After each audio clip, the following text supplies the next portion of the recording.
imam or mujtahid, and a person came to him and he asked him, he said, Ya Imam, I heard that if someone takes a stone from the masjid and he take it outside the masjid, then it remains crying until someone brings it back to the masjid. Is that true? Should I bring it back to the masjid? He said, no, just leave it until it cuts its throat, until its throat cuts. And he said, oh, subhanallah, and it has a throat? He said, how could it cry if it doesn't have a throat? So, we'll start tonight with Anwa' al-Najasat and the type of impurities in Islam. And last time we started this, and the first item we got was the dead bodies. And we were talking about dead bodies of dead animals. Especially, and those dead animals are of different types. So there's an animal that we eat, and it gets slaughtered. If an animal gets slaughtered, then it is not najis, and that's why. Jazakumullah khair. If anyone wants water, I have water here, inshallah. So we have plenty of water for those who need. So if for example, when you slaughter your qurbani, and you say Bismillah Wallahu Akbar, and you slaughter it the Islamic way, then it's that dead body, whatever comes from it, is tahir, is pure, is fine. There's no najasa on it. But if the animal were, like for example, you see a deer that gets into like a car hit a deer and then it dies. The deer when it is alive, it is tahir. But if it dies without the zakat, without being slaughtered with Bismillah Allahu Akbar, or without being hunted with Bismillah Allahu Akbar, then it becomes then that's actually what the ulama have talked about, that it becomes najis. So it's impure, meaning that if this happens in front of your door, for example, you need to remove the dead animal, and you need to wash after that, or clean after that. The animals that the only two animals that Allah subhanahu wa ta'ala has made permissible or made tahir, even if they were dead, if we found them dead, are the fish, or any type of fish, and locust, al-jarad, al-samak wal-jarad. As the Rasul sallallahu alaihi wasallam has said, "Uhilla lakum maytatan, as-samaku wal-jarad," fish and locust. Okay, there are other living creatures that if they die, they are fine, they are still tahir, and those that are the bugs that do not have blood in them. So, for example, an ant is tahir, even if you find it dead on any place in your room, you don't need to clean after it. So it's tahir because it doesn't have blood in it. Now, whatever comes from, like you find a deer, for example, somebody hit a deer and it's in your backyard, or close to your backyard on the street. It is permissible to take that deer and take the skin of it, like the fur. Does it have fur or skin? Whatever you call it. I think it's skin. And you do the chemical tanning, right? Which is, we call it in Arabic dibaga. And that makes it tahir. So if it is dead without the cat, it is najis. But that skin, if it goes through that process, tanning process, then it becomes tahir. And that, the ulama have actually a difference of opinion about what does the tanning process make tahir. Is it only for the animals that we can eat their meat if they were, of course, slaughtered Islamically, or does that apply to anything? And the ulama have difference of opinion.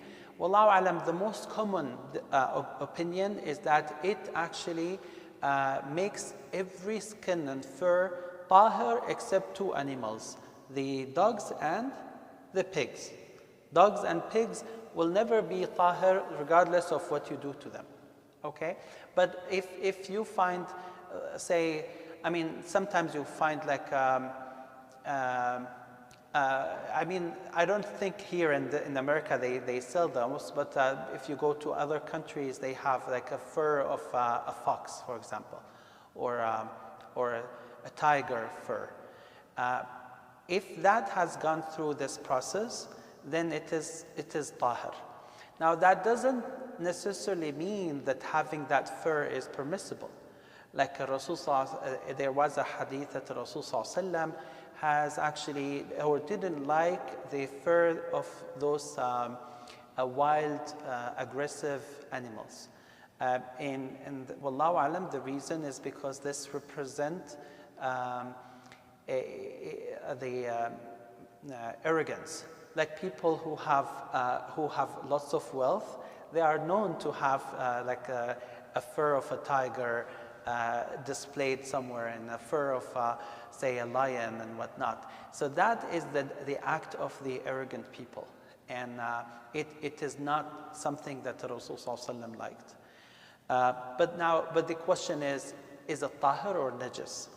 The fact that it is that some ulama have said it is tahir, or the majority of ulama have said it becomes tahir after the tanning process, doesn't mean, or doesn't necessarily mean that doing this is it's permissible to have them at homes. Okay, but if the animal is something that we don't eat, say for example it's what could be an example of something that we usually don't eat? Cats? Yeah. Okay. Raccoons could be an easier one. The thing about cats is that because it's among the tawafun, alaykum wa tawafat, we better not, we better not have any like not kill it or encourage on utilizing its skin or fur. Donkeys is one. Yes, donkey. We cannot eat donkeys. But if the skin of a donkey gets through the tanning process, then it becomes tahir up to the majority of the ulama. Yeah, donkey is a great example. Yeah. By the way, in Arabic, both donkey and zebra have the name of himar. But the zebra, we call it himar wahsh, which means wild himar, wild donkey. We call it in Arabic wild donkey. And the Rasul ﷺ has forbidden us from eating the meat of the regular donkeys. The wild donkeys, the zebras, are fine for us to eat.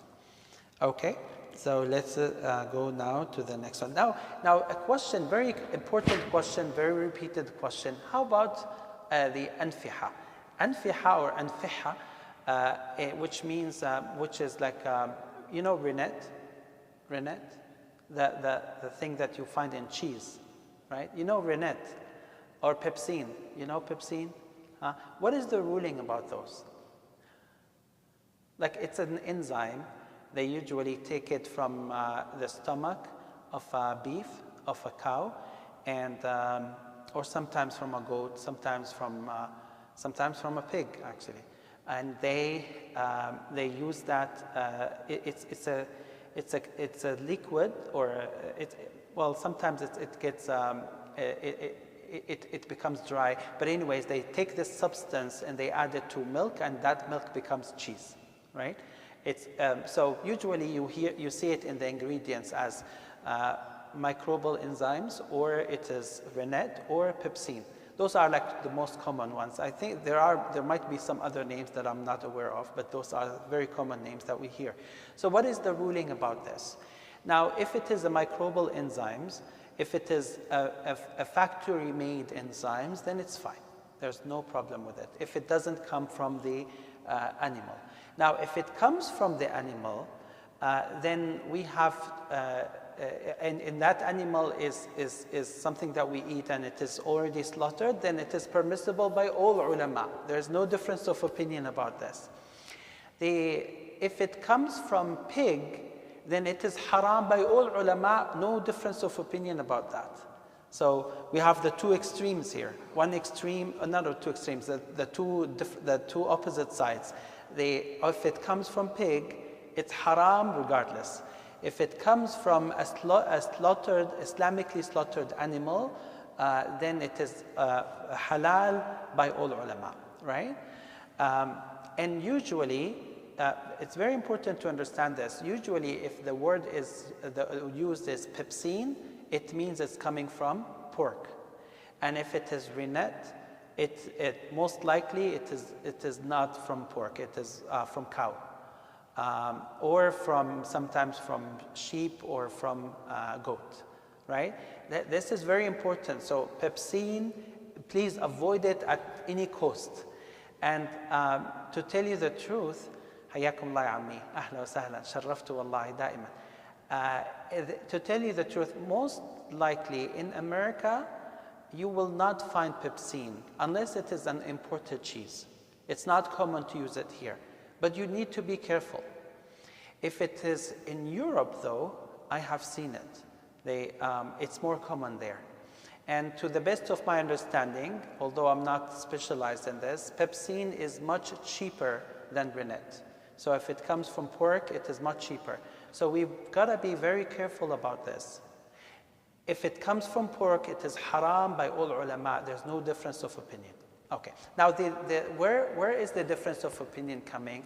It's actually if it is coming from what it is from an animal that we can eat if it is slaughtered Islamically, like for example a cow or a beef. A cow or a goat or a sheep, but that meat or that animal was not slaughtered. That's where there is a difference of opinion. And in fact, this is very, subhanAllah, interesting to understand that the vast majority of the ulama, like Malikiya, Shafi'iyya, and Hanabila, have said that it is, if it comes from a cow that was not slaughtered Islamically, or from a goat or sheep that was not slaughtered Islamically, then it becomes najis and we cannot eat it. Imam Abu Hanifa, rahimahullah ta'ala, has said that it is tahir. It is tahir, even if the animal was not slaughtered. His two students, Abu Yusuf and Muhammad ibn al-Hassan, have said, no, it is najis. So in the Hanafi Madhab, there are two opinions. The opinion of the Imam Abu Hanifa, who said it is tahir, and the opinion of his two big major students, who said it's not tahir. So what did make Imam Abu Hanifa say that it is tahir? It's very interesting, subhanAllah. And that's the beauty of fiqh. Like you get so insightful opinion from those ulama. Imam Abu Hanifa has said that Allah subhanahu wa ta'ala has said in the Quran, يخرج من بطونها I'm sorry ولكم في الأنعام وإن لكم في الأنعام لعبرة نسقيكم مما في بطونها شراب مختلف ألوانه شراب وإن لكم في الأنعام لعبرة نسقيكم ما في بطونها شراب anyone can وإن لكم في الأنعام لعبرة نسقيكم ما في بطونه شراب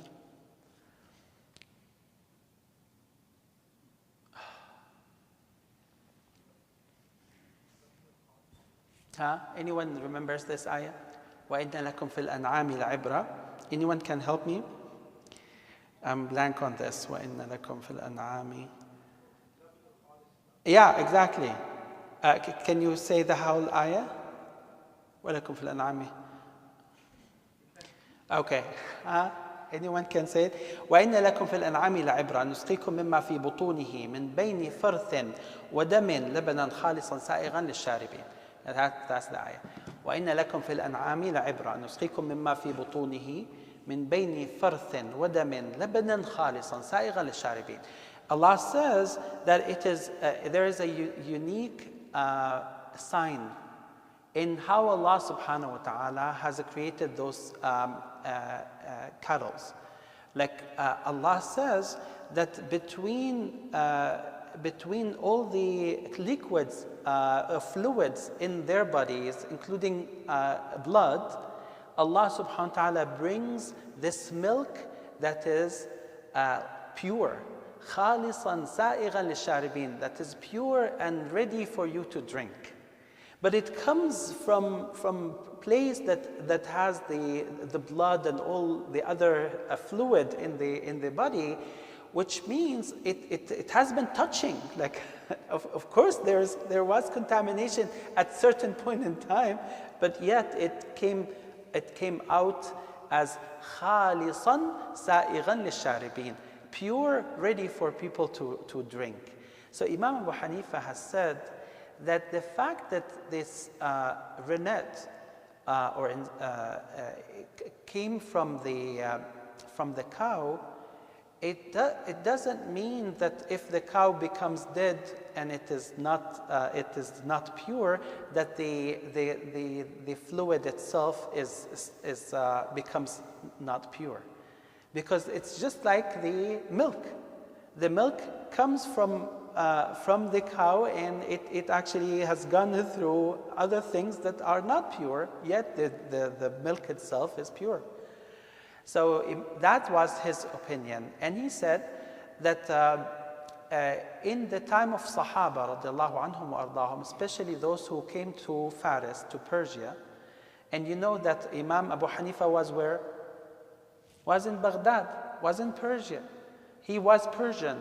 By the way, Imam Abu Hanifa, there was difference of opinion where his origin was, but most of the ulama have said he was from Kabul.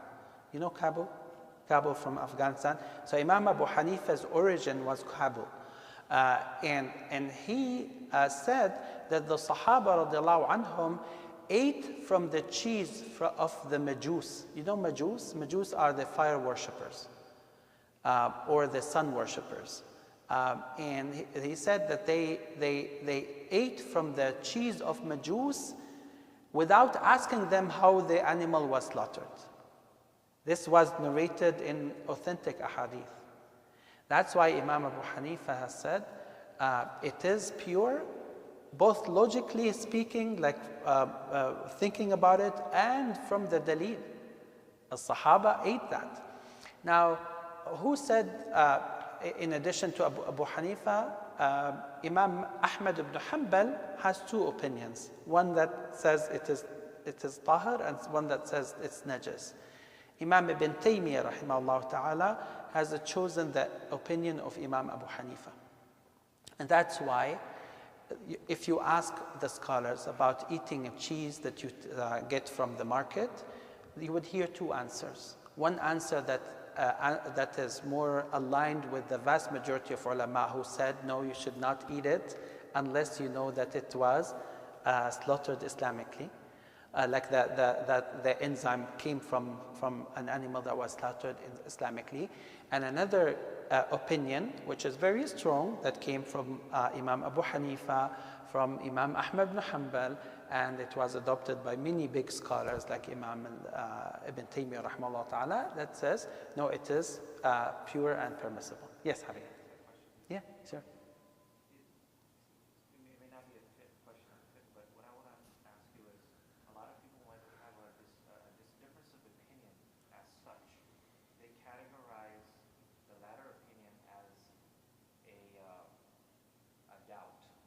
Doubtful. Is that a fair characterization of Yeah. So when do we call something as doubtful, as shubuha? As shubuha. It's actually when we don't have a dalil, an evidence for it. But the fact of the matter is that Imam Abu Hanifa brought two big evidences, that one from the Sunnah and one from the Book of Allah subhanahu wa ta'ala. And they are very clear. Right? So whoever follows Imam Abu Hanifa, and I'm very particular, I'm very specific here to say follow Imam Abu Hanifa, and I'm not saying follow the Hanafi madhab, because the vast majority of the Hanafi scholars right now, they tell you no, eat from from a cheese that came from Muslims. But Imam Abu Hanifa himself, he said no, and he gave the evidence. I follow this opinion for your, to tell you frankly, I follow this opinion, and I found this to be very, that it removes a lot of burden on us, because cheese is very commonly found everywhere. And if we are not able to eat the meat, and we are not able to eat, the chicken and all that stuff, so what else can we eat? And I found for people, especially people who live in America, that this opinion makes it easy, and it has a very strong base to it. And again, I'm not pushing for anything. All what I'm trying to say is that the ulama have their own difference of opinion, and they came from a very strong, valid point on both sides. Yes, Habibi.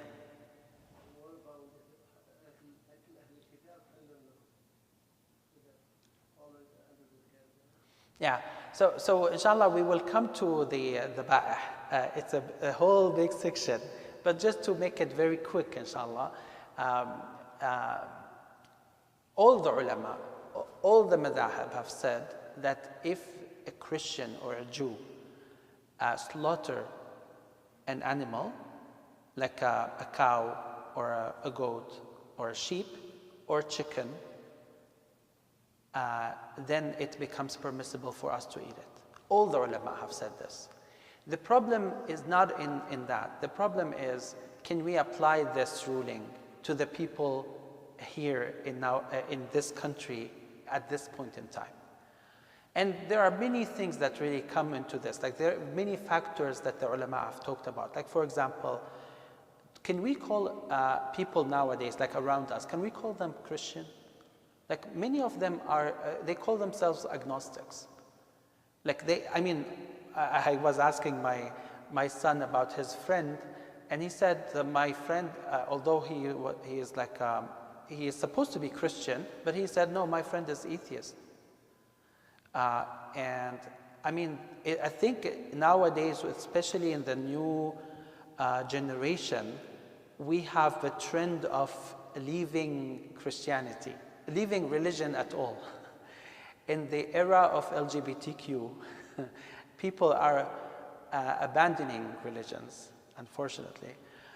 So now we already have this rule. It's in the Quran. وَطَعَامُ الَّذِينَ أُوتُوا الْكِتَابَ حِلٌّ لَكُمْ.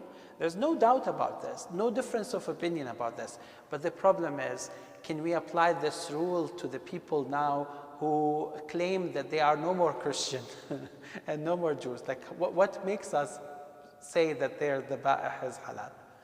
That's one factor. There are plenty of other factors. Like, another factor would be, okay, let's assume that they are all Christians. Do they slaughter their animal, or do they use some different technique?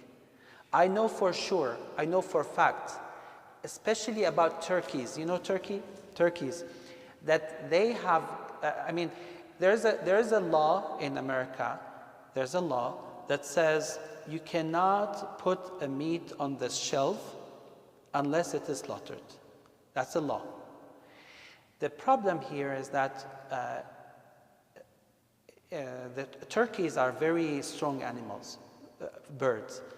And when the way they slaughter them is that I think they apply some gas to them that makes them drowsy, and then they slaughter them, and then they put them on the hangers, right? And then it goes on the assembly. They found out that the turkeys remain alive, and they often cause injuries to people who handle them, even at the slaughtering time, because they still have some life to them. And because of these injuries, repeated injuries, they got a permission to kill them with the gas before slaughtering. meaning that, no, the original law was to drowse them only. But they got a permission to a certain extent. I'm not sure if that was like certain states or certain plants or whatever it was, that they were given the permission to like kill them with that gas until apply this gas until they are dead, and then slaughter them, so that they don't really cause any injury to the people. And if that is the case, then it becomes mayyitan, right? It's no more permissible. I did ask Sheikh Salah Sawi one day. I said, Sheikh Salah, how much do you trust that, like let's assume, just for the sake of argument, that the vast majority of people in America are either Christians or Jews. Let's assume that. And that their slaughtering makes it halal. But how much do you trust that they do slaughtering? And he told me this, and that was about 20 years ago. 20 years ago. Things have changed to the worse. He said when it comes to beef, there's real doubt about it. He said that by law they have to slaughter the beef. And usually with the beef they hit it with a bullet until it loses conscientiousness, and then they slaughter it. But the problem here is that unfortunately, because of the how stingy some of those people are, they hit it with the bullet until it dies, and they wait for it, and then they slaughter it. You know why they do this? Because they don't want the blood to go out. And by doing so, it weighs more, so they can sell it for more price. You see the point? So, and he told me that there was a group of Muslims who went to the different plants to see how they are doing it. And they found out that 30% of them do this practice, which is that they kill the animal and they leave it. And until the blood is no more like going out, and then they slaughter it. Yeah.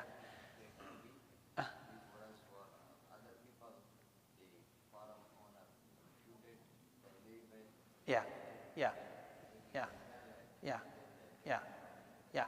So to just come to a conclusion, inshallah we'll talk about this more in details. To come to the conclusion, we cannot say it is haram. We cannot. But we can always say it is doubtful. Right? Like beef, especially like beef or chicken or like those like related animals, except for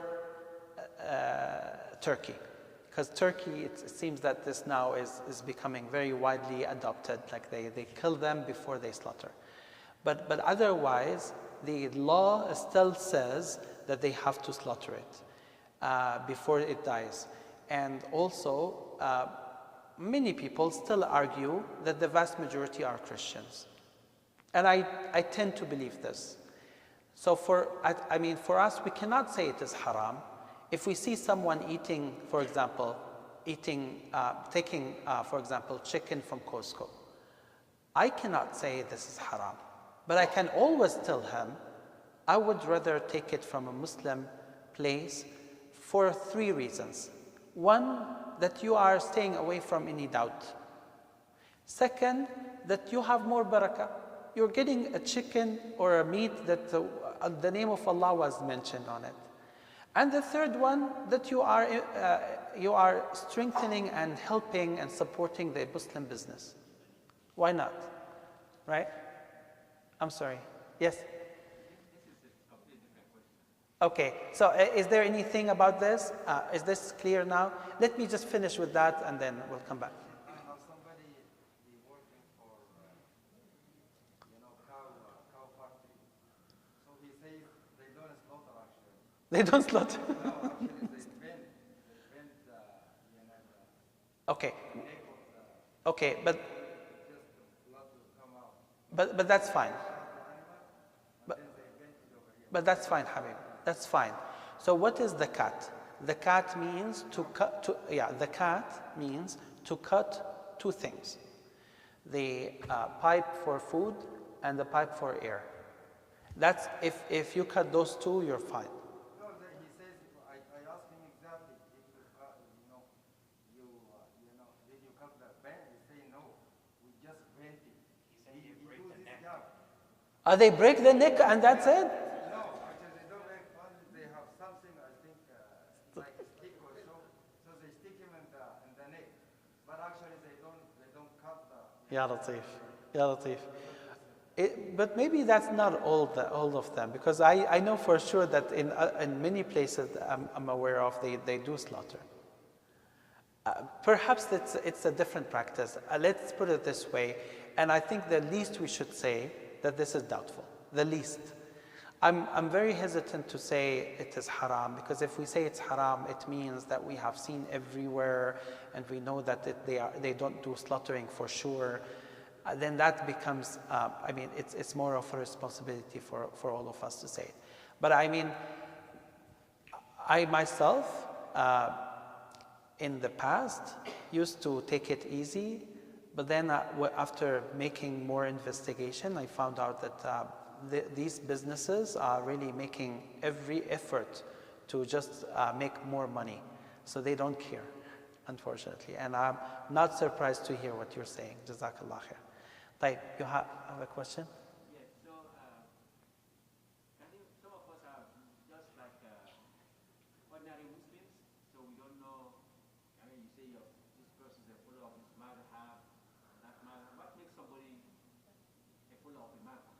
What makes a person a follower of a madhab? It's exactly in a very short statement, it is him following the one that he trusts the most.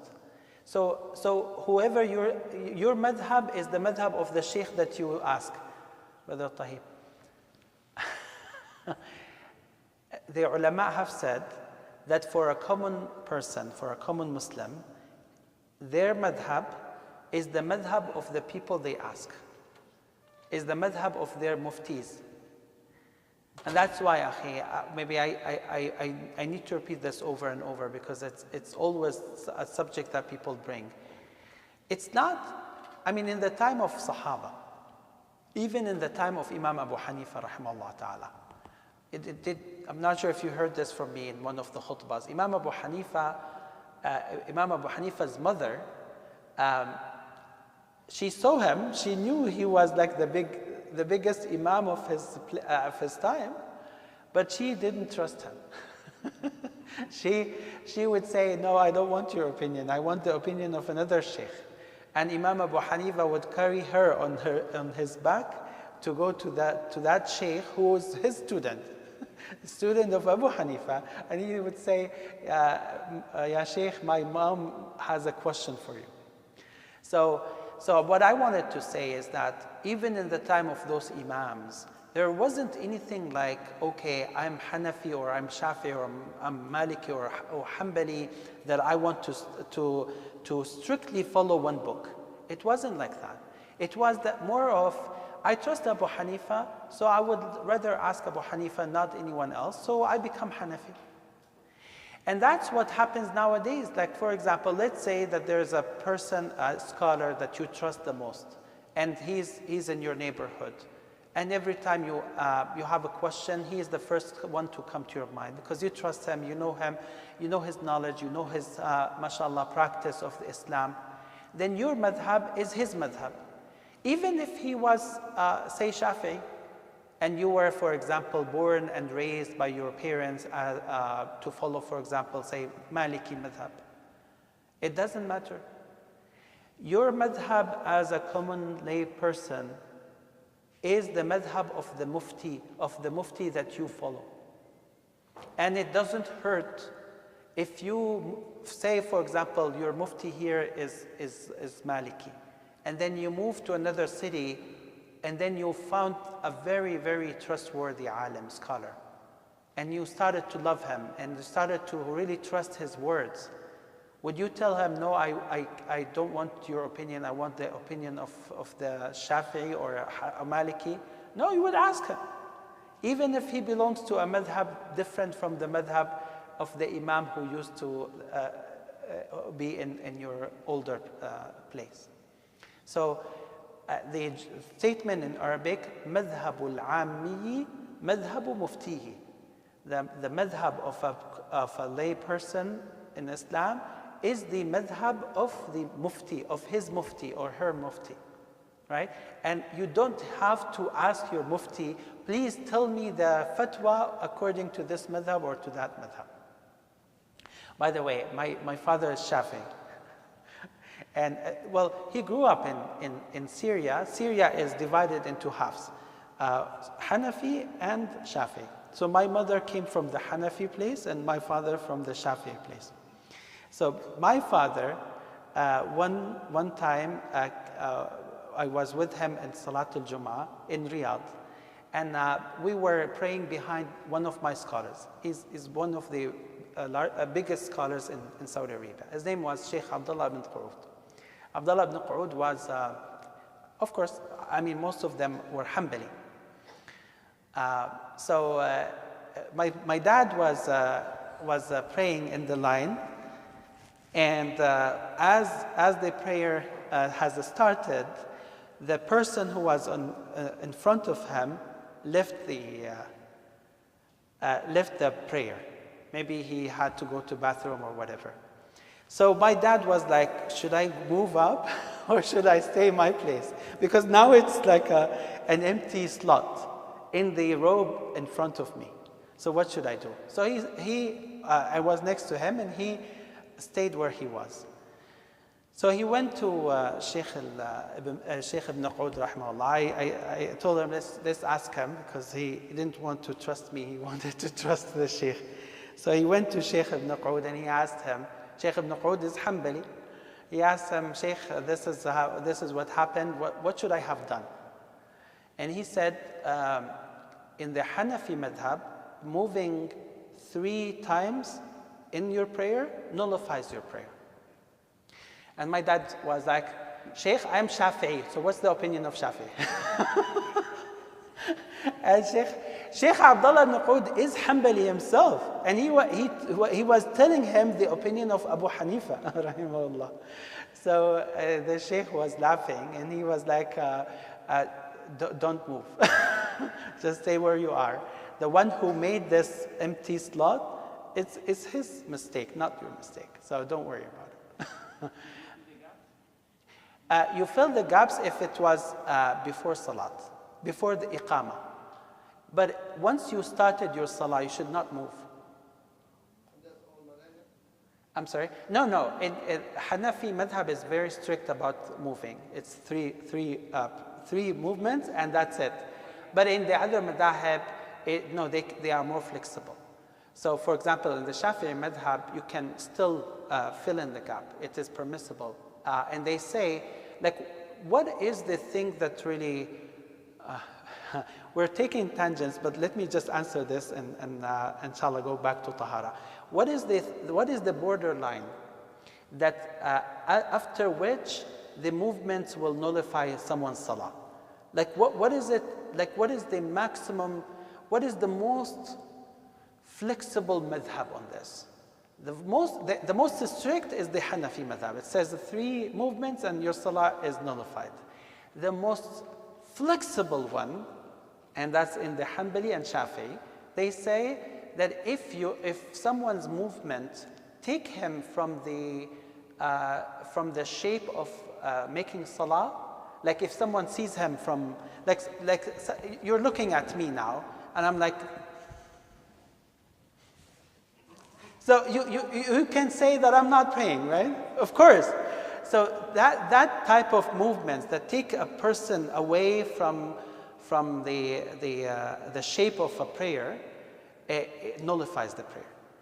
But then if someone is like this, right, and he moves a bit like this, and moves maybe in his ruku' he moves another movement and so on, I mean, the ulama have difference of opinion, but in the Hanafi Madhab, which is the most strict one, they say 3 movements and that's it.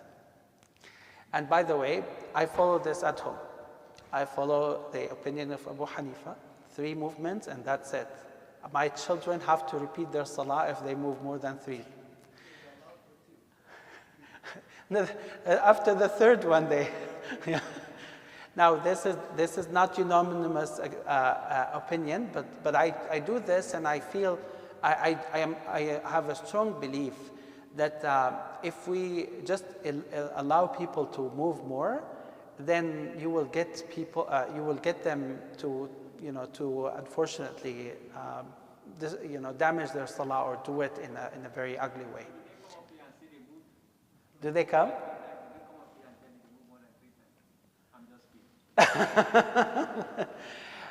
By the way, if you go to Turkey, or if you go to China or Afghanistan, or even in Pakistan, I mean, I've seen them. In India, I went to India, I prayed in India for about over a week.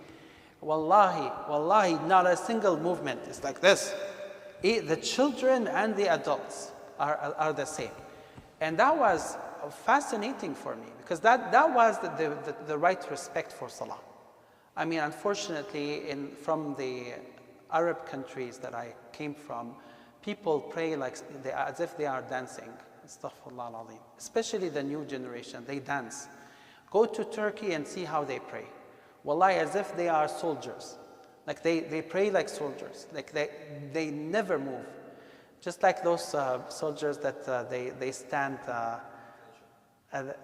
what do they Yeah, in Canada, I used to see them in front of the parliament, and they have those black hats, and they, even if you move in front of them, they will never move. Even if you come and try to, harass them or whatever, they will not. So anyway. By the way, this was the practice of Sahaba. The Sahaba were described in their prayer that when they pray, the bird will land on their head, thinking that it was a trunk of a tree, because they never move. And they don't make a quick prayer. So they stand to a long time, to the extent that the bird would think that it is a stationary trunk of a tree that they can go and land on it. Okay. So let's move forward, inshallah. Now,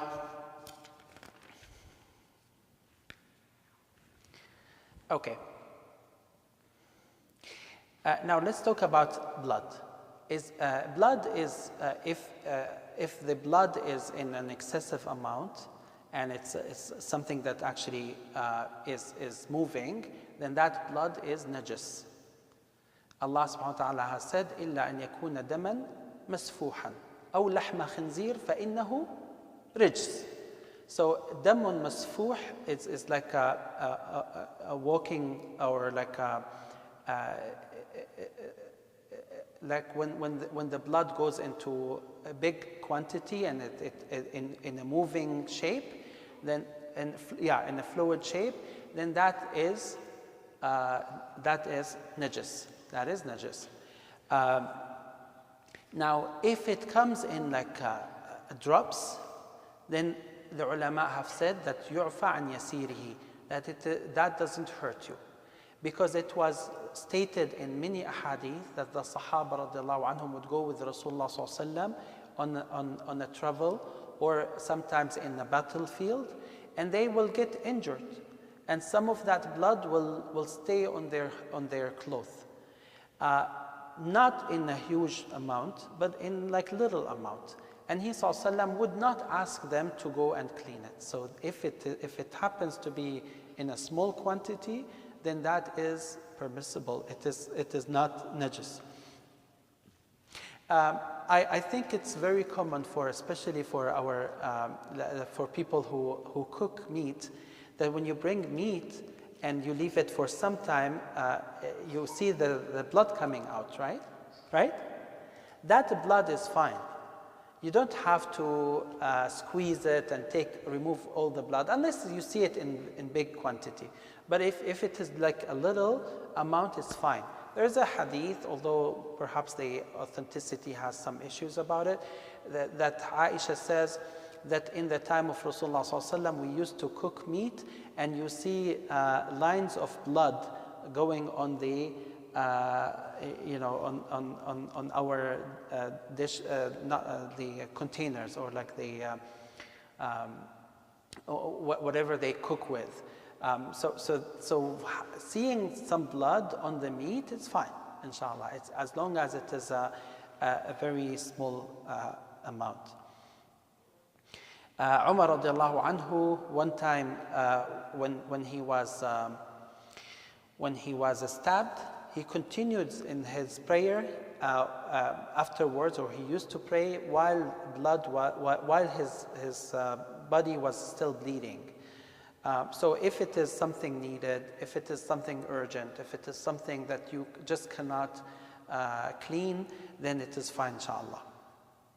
Abu Hurairah radiallahu anhu has said, if it is 1 drop or 2 drops, then it is fine, inshallah, even if you are praying with it. Okay? Now, If the blood is come out from your body, so you're gonna any blood. like running from your body, so if you lost your you could lose your wudu. No. If you get injured and it starts bleeding, then that blood, if it goes excessively, needs to be cleaned. But that does not nullify your wudu. Even if it's right? No, it doesn't. ليس من مفسدات الوضوء خروج الدم. Yeah. It is najis, but it doesn't nullify your wudu. It's just like, subhanAllah, akhi, let's say that your hand touches urine. Like urine of let's say you are cleaning your child, and he urinated, and that came to your touches your body. It doesn't nullify your wudu. It is najasa that you need to clean, but it doesn't impact your wudu.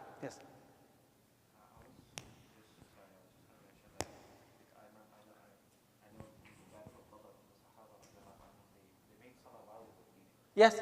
Yes, that's.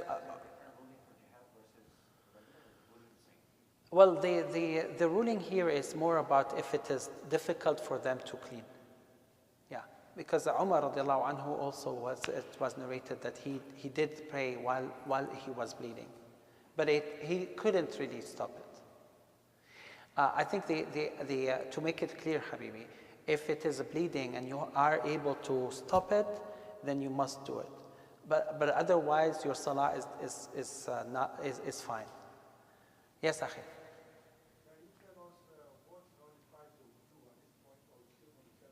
Now we'll come to that inshallah later. Mubtilatul wudu. Okay, the next one I wanted to talk about is lahm al-khanzir. And we did talk about lahm al-khanzir. It's anything that comes from pork or pig is najis. We cannot use it. We cannot do anything with it. Now let's talk about vomit. Vomit. If someone vomits, the vomit itself, is it? What is the ruling about it? It is najis. It is najasa. Okay, and the urine is najis. Stool is najis. All these, anything that comes from the stool or the urine path is najis, whether this is from a man or from a woman. Right? Now, let's. If it comes, there's one exception, only one exception, and that is semen. Semen, like and that semen or the sexual fluid that comes from the woman, that semen is tahir. Semen is tahir. S-E-M-E-N is tahir. Rasul ﷺ said about it that it is tahir. Although it comes from the same urine path, right? But anything else that comes from the urine path or the stool path, then it is najis, regardless of whether this is from a man or from a woman. So there is something called in Arabic, it's called Mehdi and Wadi. And Mehdi and Wadi. So Mehdi and Wadi are unlike mani. Mani is semen. Mehdi or Wadi, I think they call them like the prostatic fluid. It's some fluid that comes when a person has lust, or sometimes when a person urinates after finishing, it gets discharged, and that is called wadi. So Mehdi is when someone has lust or thinks about lust, and it comes in very tiny amount. It is clear in color, and it's very thick liquid. They call it prostatic fluid. I don't know if it has a better name in English.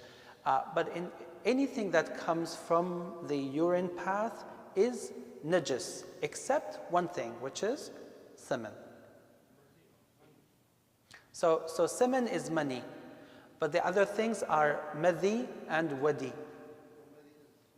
Najis, yeah. Yani, the only thing that is tahir is mani. That's it. Okay, what is the fruit of this? Rasul Aisha radiallahu anha narrated that he sallallahu alayhi wasallam sometimes would have love with her, right?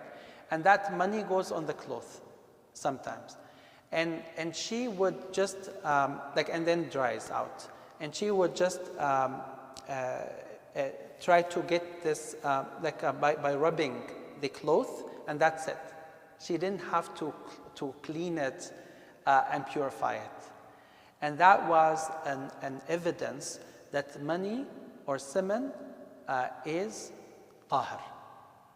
But anything else that comes, blood, the prostatic fluid, the urine, stool, any of these are najis, right? Yes, from both genders.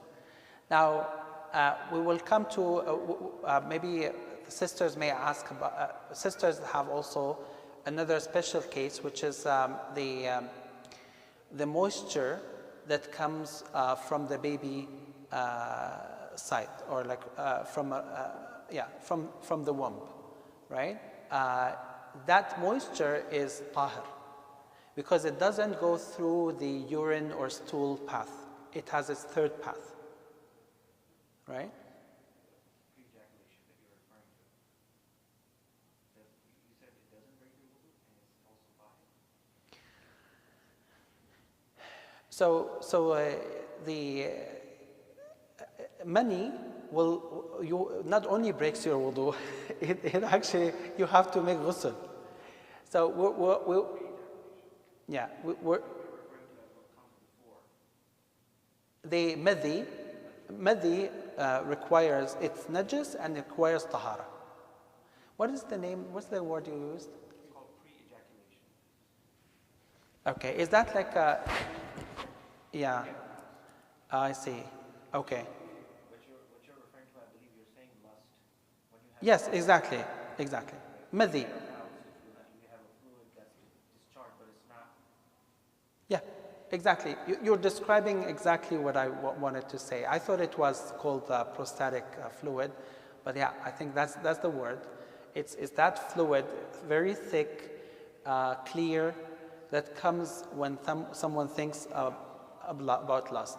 This actually, first, it nullifies your wudu, and it also requires cleaning because it's najis. Yeah. Yes, Habibna. Yes. If you're playing with your wife, you're all dressed in front of the kid, but in some way that you get wet. Yes. That's what he's talking about? So get wet if it is money. It's, If it is not money, then that's money. That's what we just talked about. so that's to take tahara? That's najis and requires wudu. Yeah. Yes, najas. It's najas. Najas. Any question there? Yes. So for that question, you need to do just do no ghusl. No, ghusl only happens when someone discharges money. No. Yeah. So the other question is, you said a little amount of blood is not najis. So we say that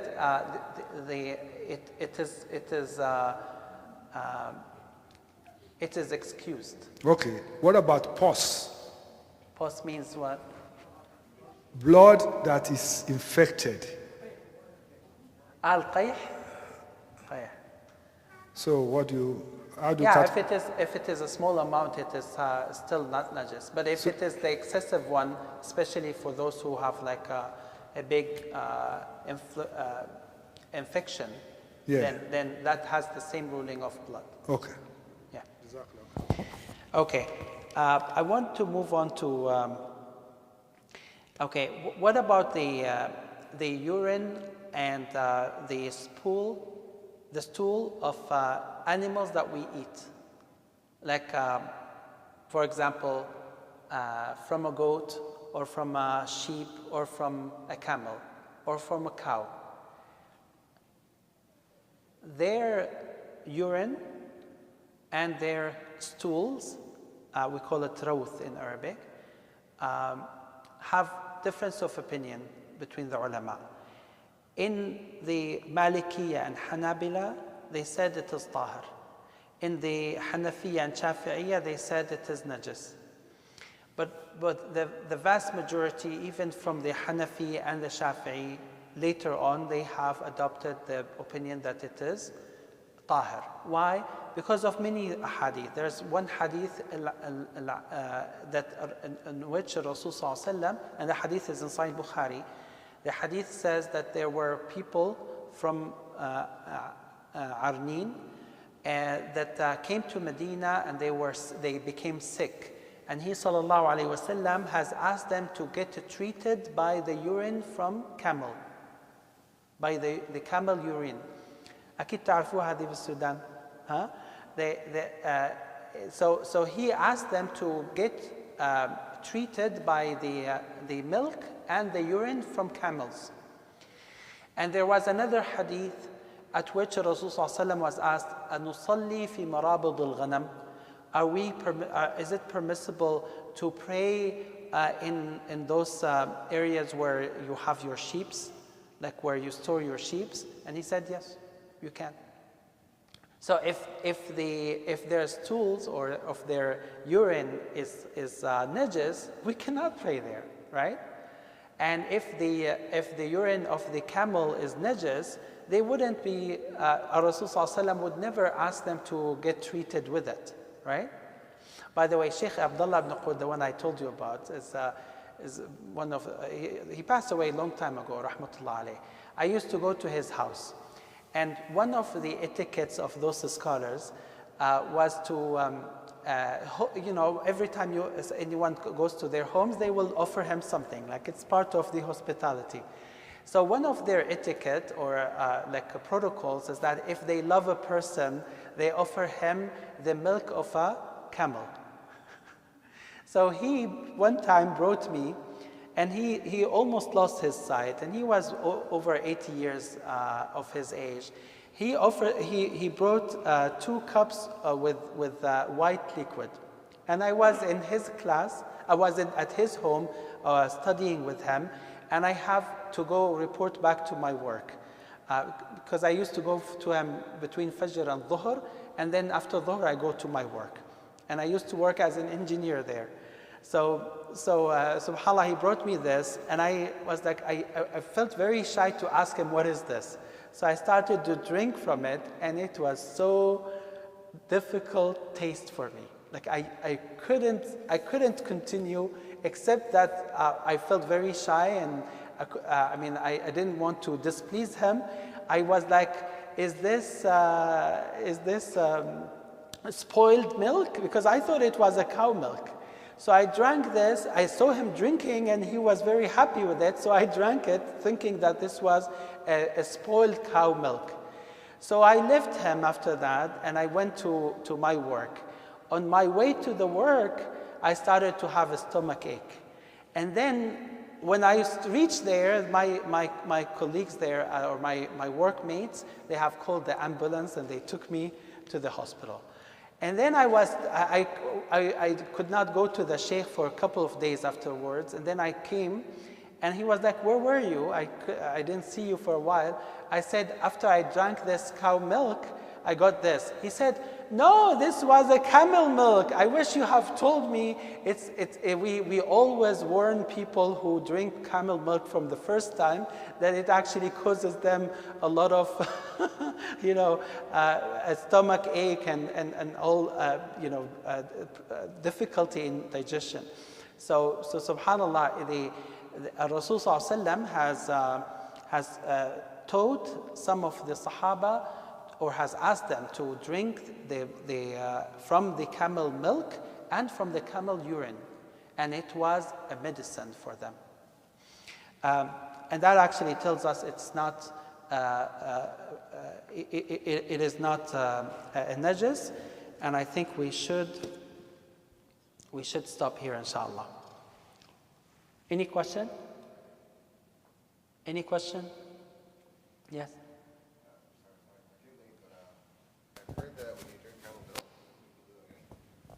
Is that true? Okay, so he's asking, he heard if someone drinks camel milk, he has to make wudu again. It's not camel milk, it's camel meat. If someone eats camel meat, then in the Hanbali Madhab, he needs to make wudu. But not in all Madhab. We will talk about it when we talk about wudu, what nullifies your wudu. Not all madhab, Habib. Yeah. No, that's different. It's only meat. Yeah, the urine of the camel is pure. Is not najis. It's tahir. It's tahir. Yeah. I know it's difficult, right? Yeah, let's call for that then. Jazakumullah khair.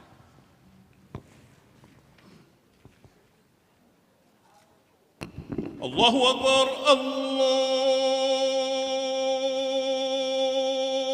أكبر الله